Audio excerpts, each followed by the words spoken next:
افریقہ میں اسلام کی تبلیغ کرنے والے عظیم عرب داعی شیخ عبدالرحمن المسمید کہتے ہیں کہ میرے افریقہ میں دعوتی کام کے دوران ایک دن میں وہاں بچوں کے ہسپتال کی وزٹ پر تھا کہ میں نے ایک افریقی عورت کی درد بھری آہ بگا سنی۔ یہ عورت ایک بچوں کی ڈاکٹر کے سامنے کھڑی گریہ زاری کرتے ہوئے اپنی افریقی زبان میں بار بار کوئی التجا کر رہی تھی اور اسے رو رو کے واسطے دے رہی تھی۔ میں اس کے اصرار کی شدت اور اپنے مقصد کو منوانے کے عزم سے واقعی متاثر ہوا،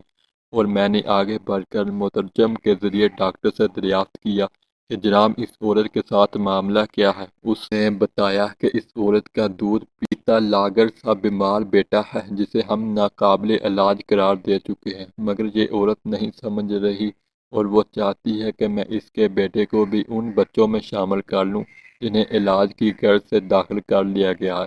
حالانکہ اس طرح جو رقم ہم اس کے قریب المرگ بیٹے پر خرچ کریں وہ ضائع ہی جائے گی اور اس کا علاج کرنے سے کچھ فائدہ نہیں ہوگا، کیونکہ اس کا بیٹا گنتی کے چند ایام ہی جیے گا۔ اس لیے یہ پیسے اس بات کی زیادہ حقدار ہے کہ انہیں کسی اور بچے پر خرچ کیا جائے جس کا علاج ممکن ہو۔ شیخ السمید کہتے ہیں کہ ڈاکٹر کے ساتھ میرے اس مکالمے کے دوران وہ عورت میری طرف بڑی امیر بڑی اور رحم طلب نظروں سے دیکھ رہی تھی۔ آخر میں نے کچھ سوچتے ہوئے مترجم سے کہا، ڈاکٹر سے پوچھو کہ اسے اس بچے کو داخل کر لینے کی صورت میں اس کے علاج کے معاملے کے لیے یومیہ کس قدر اضافی رقم درکار ہوگی۔ جب اس نے رقم بتائی تو میں نے اسے بہت ہی معمولی پایا، اتنی کہ جتنی ہم اپنے ملک میں ایک دفعہ سافٹ ڈرنک پی کر خرچ کر دیتے ہیں۔ تو میں نے کہا، کوئی مسئلہ نہیں، آپ اس بچے کو بھی داخل کر لیں اور اسے بچانے کی کوشش کریں، اور اس کے علاج پر جتنی اضافی رقم خرچ ہوگی وہ میں اپنی طرف سے اپنے ذاتی اکاؤنٹ میں سے ادا کر دیتا ہوں۔ اور یوں ڈاکٹر نے میری سفارش پر اور بچے کی اخراجات کی ذمہ داری اٹھا لیے جانے پر مطمئن ہو کر اس قریب المرگ بچے کو بھی داخل کرنے اور اس کا علاج کرنے کی حامی بھر لی۔ ادھر بچے کی ماں یہ ماجرا دیکھ کر فرط مسرت سے میرے ہاتھ چومنے کے لیے آگے بڑھی، جسے میں نے منع کر دیا، اور پھر چیک بک نکالتے ہوئے اس عورت سے کہا کہ اپنے بیٹے کے سال بھر کے علاج کے لیے یہ رقم لے لیں، اور اگر پیسوں کی کچھ کمی ہوئی تو وہ رقم بھی تمہیں یہ شخص دے دے گا۔ اور یہ بات میں نے اپنی ایک مقامی افریقی معاون کی طرف اشارہ کرتے ہوئے کہی، اور اس کے ساتھ ہی اس عورت کو ایک چیک سائن کر کے دے دیا۔ حقیقت یہ ہے کہ ڈاکٹر کی باتیں سن کر میں نے بھی اس عورت کے بچے کو میری ڈیڈ باڈی ہی سمجھ لیا تھا، مگر مذکورہ رقم تو محض اس کی ماں کو تسلی دینے کے لیے دی تھی، اور اس لیے بھی تاکہ وہ قبول اسلام کے لیے اپنے کیے گئے وعدے پر قائم رہے اور وہ اس تالیف قلب کے سبب اسلام پر پختہ ہو جائے۔ اس واقعے کے بعد مہینے اور سال گزرتے گئے اور افریقہ میں دعوتی مصروفیات کے سبب میں یہ معمولی سا واقعہ یکسر طور پر بھول چکا تھا، لیکن اس واقعے کے تقریباً 12 سال سے بھی کچھ زیادہ عرصہ کے بعد ایک دن جب میں اپنے افریقی دعوتی مرکز میں بیٹھا تھا کہ میرا ایک ماتحت آیا اور بولا کہ ایک افریقی عورت آپ سے ملنے پر اصرار کر رہی ہے، اس کے ساتھ ایک 10-12 سال کا لڑکا بھی ہے، اور ہمارے اسے ٹالنے کے باوجود وہ بار بار پھر آ جاتی ہے۔ میں نے کہا، اسے بھیج دو۔ تبھی ایک عورت اندر داخل ہوئی جسے پہچانتا نہ تھا، اور اس کے ساتھ ایک خوبصورت اور مطمئن چہرے والا لڑکا تھا۔ وہ عورت آتے ہی کہنے لگی، یہ میرا بیٹا عبدالرحمن ہے، اور یہ پورا قرآن حفظ کر چکا ہے، اور اسے بہت سی احادیث صلی اللہ علیہ وسلم بھی زبانی یاد ہے، اور میں یہ چاہتی ہوں کہ یہ آپ کے ساتھ رہ کر آپ ہی کی طرح کا داعی اسلام بن جائے۔ میں یہ خاموش بیٹھا تھا اور وہ عورت بار بار اپنی بات دہرائے جا رہی تھی۔ میں اس کے اصرار پر حیران ہوا، پھر لڑکا مترجم کے بغیر براہ راست عربی میں جواب دینے لگا،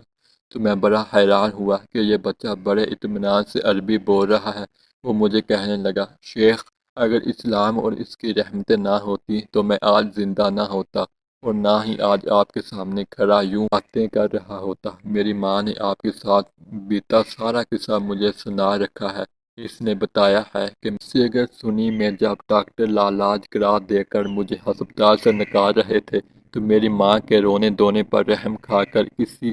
طرح آپ نے میرے علاج معالجے کی خرچ کی ذمہ داری اٹھا کر مجھے ہسپتال میں داخل کروا دیا تھا، اور میں نے اپنی اس مہربان ماں کی شدید خواہش پر بڑی محبت سے قرآن پاک حفظ کیا ہے۔ میں اسلام کی بابت بہت کچھ سیکھنا چاہتا ہوں اور اسلام کے لیے بہت کچھ کرنا بھی چاہتا ہوں، اور شیخ، اس موقع پر مجھے اور میری ماں کو اچھا لگے گا اگر آپ میری قرآن کی تلاوت بھی سن لیں۔ میں نے مسکراتے ہوئے اسے تلاوت کرنے کے لیے کہا تو اس نے بڑی ہی سریلی آواز میں ترتیل کے ساتھ سورۃ البقرہ کے آیات پڑھنا شروع کر دیں۔ اس دوران اس کی آنکھیں مجھے مسلسل امید کی نظر سے دیکھ رہی تھیں، اور اس دوران میری یادداشت میں یکدم وہ بولا بسرا ہوا واقعہ روشن ہونے لگا۔ سب کچھ یاد آ جانے پر میں نے فرت حیرت و مسرت سے کہا، کیا یہ وہی بچہ ہے جسے ڈاکٹر نے ناقابل علاج قرار دے دیا تھا؟ ماں نے کہا، ہاں ہاں، یہ وہی بچہ ہے۔ یہی بتانے کے لیے تو میں اسے ساتھ لے کر آئی ہوں، اور میں نے اس کا نام بھی آپ کے نام پر عبد الرحمن رکھا ہے۔ شیخ المساکین کہتے ہیں، حقیقت حال معلوم ہونے پر مجھے یہ خوشی سے کپکہار طاری ہونے لگی، اور مجھے لگا کہ میرے قدم میرا بوجھ اٹھانے سے قاصر ہو رہے ہیں، سو میں یکدم فرش پر بیٹھ گیا۔ میں نے وہیں پر اللہ کے حضور سجدہ شکر ادا کیا، اور پھر میں روتے ہوئے گویا اپنے رب سے کہہ رہا تھا، صرف سافٹ ڈرنک جتنا خرچ ایک جان بچا سکتا ہے، اور اس سے بڑھ کر الحمدللہ ہمیں ایک داعی بھی عطا کر سکتا ہے۔ اور ساتھ ہی میری زبان پر بے ساختہ سورۃ المائدہ کی آیات جاری ہو گئیں۔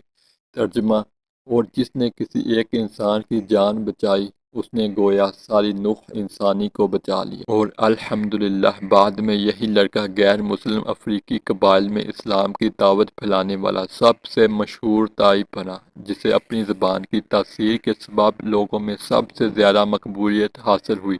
ناظرین، بسا اوقات بعض معمولی سے صدقات بے شمار لوگوں کی زندگیاں بدل دیتے ہیں اور انہیں سعادت مند بنا دیتے ہیں، اور دوسری طرف کتنے ہی کثیر اموال ہم بغیر کسی مقصد اور ہدف کے فضول خرچ کر دیتے ہیں، جو کہ خود ہمارے لیے اور امت کے لیے بھی وبال بن جاتے ہیں۔ ناظرین، اگر ہماری وجہ سے کسی غریب، مسکین، لاچار یا مظلوم کے چہرے پر مسکراہٹ آتی ہے تو اس بات سے اللہ ہم پر کتنا راضی ہوتا ہے، یہ ہم تصور بھی نہیں کر سکتے۔